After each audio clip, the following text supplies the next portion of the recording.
বন্ধুরা, আজ আমি যাচ্ছি বাংলা সাহিত্যের প্রথম মহিলা কবি চন্দ্রাবতীর বাড়ি। কিশোরগঞ্জ জেলার পাতুয়ার গ্রামে চন্দ্রাবতীর বাড়ি অবস্থিত। তো চলুন বন্ধুরা, আমরা দেখে আসি চন্দ্রাবতীর বাড়ি।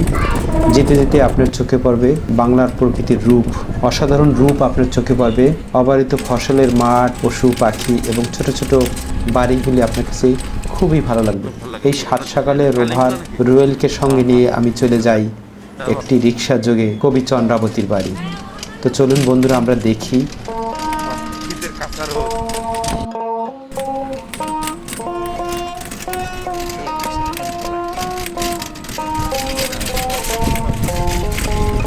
আমরা বলতে বলতে চলে আসলাম সেই শিব মন্দিরের সামনে। এখানে দুটি শিব মন্দির রয়েছে আমরা দেখতে পাচ্ছি।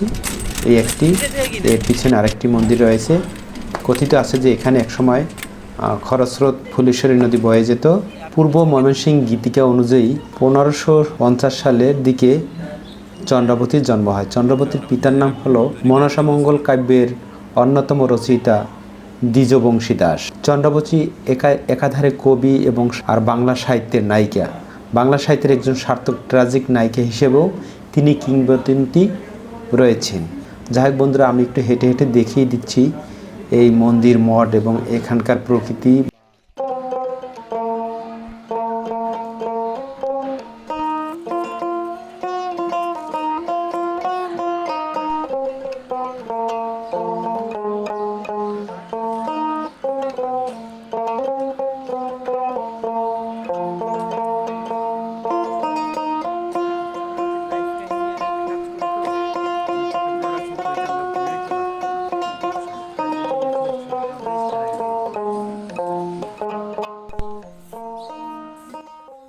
আপনারা দেখতে পাচ্ছেন চন্দ্রাবতী প্রাথমিক বিদ্যালয় অদূরেই অবস্থিত।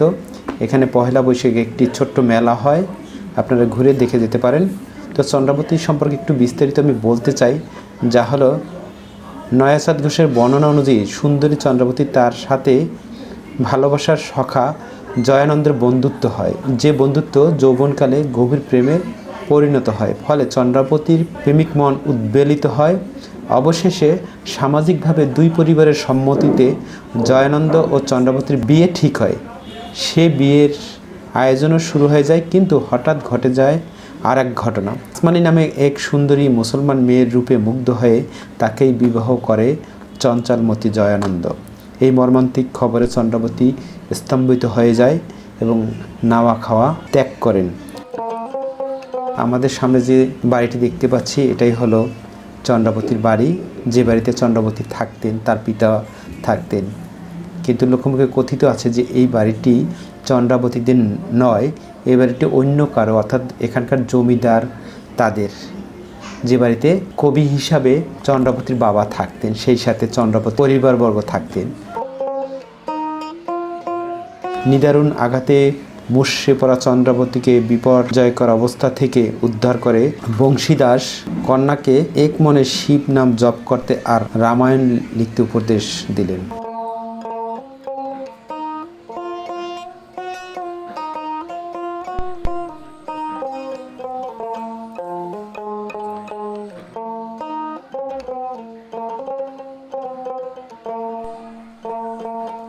এখানেই একসময় খরস্রোতা ফুলেশ্বরী নদী বয়ে যেত। যাই হোক, এক সময় চন্দ্রাবতী পিতার কাছে শিবের নাম জপ করতেন আর রামায়ণ লিখতেন। চন্দ্রাবতী দ্বিজবংশীদাসের কাছে দুটি প্রার্থনা করেন। একটি ফুলেশ্বরী নদীর তীরে মন্দির প্রতিষ্ঠা করা, অন্যটি চিরকুমারী থাকার ইচ্ছা। দ্বিজবংশীদাস প্রার্থনা মঞ্জুর করে। এভাবেই শিব মন্দির তৈরি হয়। তারপর লেখালেখি শুরু। তার লেখালেখির মধ্যে মালুয়া, দস্যু কেরারামের পালা, রামায়ণ, যেটি রামায়ণটি অসমাপ্ত রয়েছেন।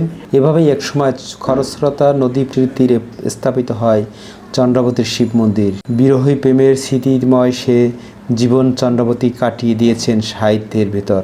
একসময় নাম ডাক ছড়িয়ে যায় চন্দ্রাবতীর। জয়ানন্দ অনুতপ্ত হয়ে আবার তার কাছে ফিরে এলেও চন্দ্রাবতী তার সাথে দেখা করেননি। পরে জয়ানন্দ চন্দ্রাবতীর উদ্দেশ্যে মন্দিরের দ্বারে লিখে যায়,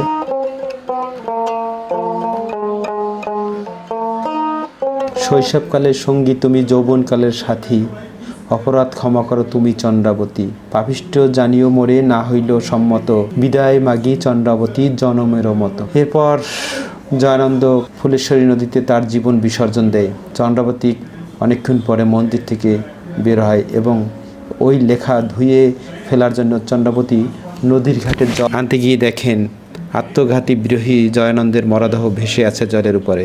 জয়ানন্দের এই মৃত্যু নিজের আবেগ ধরে রাখতে না পেরে ফুলেশ্বরী নদীতে ঝাঁপ দিয়ে জয়ানন্দ শেষ যাত্রার সঙ্গী হলেন। লোকমতে জানা যায় যে জয়ানন্দের মৃত্যুর অল্প কিছুদিন পরেই শোকাভিভূত চন্দ্রাবতীও দেহত্যাগ করেন। ফলে রামায়ণে সীতার বনবাস পর্যন্ত লেখার পর আর লেখা হয়নি।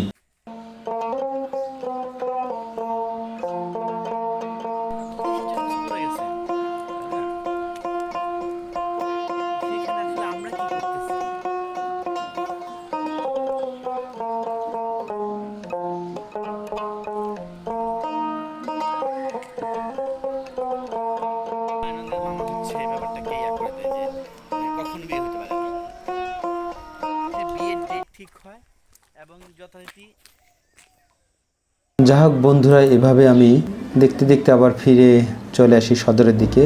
আসার পথে পাতুয়ার বাজারে এক কাপ চা না খেলেই তো নয়, এখানে বসি, এখানকার মুরব্বীদের সাথে চন্দ্রাবতী নিয়ে কিছু আলোচনা করি, একটু গল্প শুনি চন্দ্রাবতীর।